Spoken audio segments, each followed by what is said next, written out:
In 1989, Soviet tanks rolled out of Afghanistan after a 10-year war that cost around 15,000 lives, a number that shook the entire country and became a symbol of imperial overreach. Today, by some estimates, Russia is losing more soldiers in Ukraine in a single month than the Soviets lost in that entire decade. What was once a national trauma has been surpassed more than 20 times over. And the question is no longer whether the cost is high. It's whether any state can keep paying it. Independent estimates suggest that by the end of 2025, Russian military deaths may have passed 350,000, a figure that doesn't even include foreign volunteers or fighters from the separatist republics. If accurate, that would make this one of the deadliest wars fought by a major power since 1945.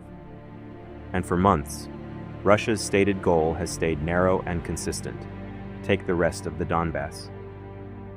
Yet through much of 2026, its forces have advanced only a few hundred square kilometers, often described by analysts as villages, tree lines, and fields changing hands at enormous cost, sometimes hundreds of casualties for a single square kilometer of ground. It's tempting to read a map and call that the whole story, but history warns against it. In 1918, Germany's spring offensive tore through Allied lines faster than anything seen in years on the Western Front, and burned through its best remaining troops doing it, weakening itself fatally in the process. Territory captured and an army getting stronger are not the same thing. An army can advance and still be dying underneath. That distinction matters more than ever once you look past the map and into the casualty numbers, where the most significant shift in this war may actually be happening. For most of the conflict, Ukraine, smaller, with fewer people to lose, was assumed to be under the greater long-term strain. Russia, with its far larger population, was expected to simply absorb losses and keep going. But that picture appears to be reversing. Russian casualties have climbed as its offensives intensified, while Ukrainian losses have leveled off since Kyiv shifted toward a defensive strategy built on fortifications, drones, and long-range strikes. Modern warfare has generally trended one direction: better evacuation, better trauma care, more wounded soldiers surviving. Historically, for every soldier killed, roughly 3 were wounded and lived. Recent reporting out of Ukraine suggests something has inverted that pattern for Russian forces. In some sectors, more soldiers may now be dying than surviving their wounds. The reason isn't bigger weapons. It's that the battlefield has become nearly impossible to escape. The cause is a small, cheap piece of technology: the FPV drone. Early in the war, artillery ruled the battlefield. Now, a device that fits in a backpack can let an operator sitting miles away hunt individual soldiers and vehicles with real precision. Roads behind the front lines, once relatively safe, are now watched constantly, and that includes the ambulances trying to evacuate the wounded.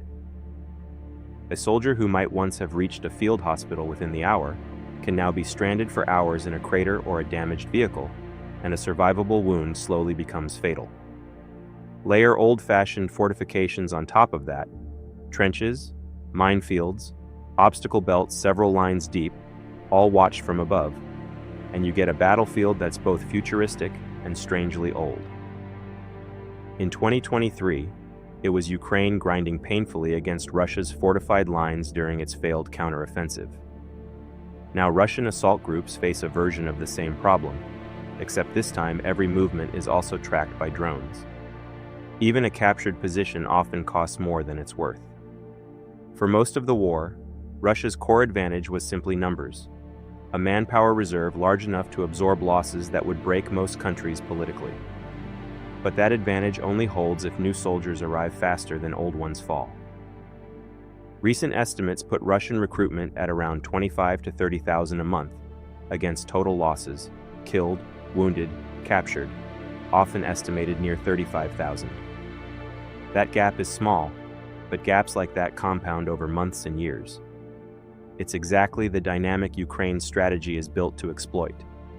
Not a dramatic breakthrough, but slow attrition that outpaces Russia's ability to replace its losses. And a second mobilization to fix the shortfall carries political risk the Kremlin has so far chosen to avoid. Because Moscow releases almost no reliable casualty data, independent researchers have had to build the picture themselves.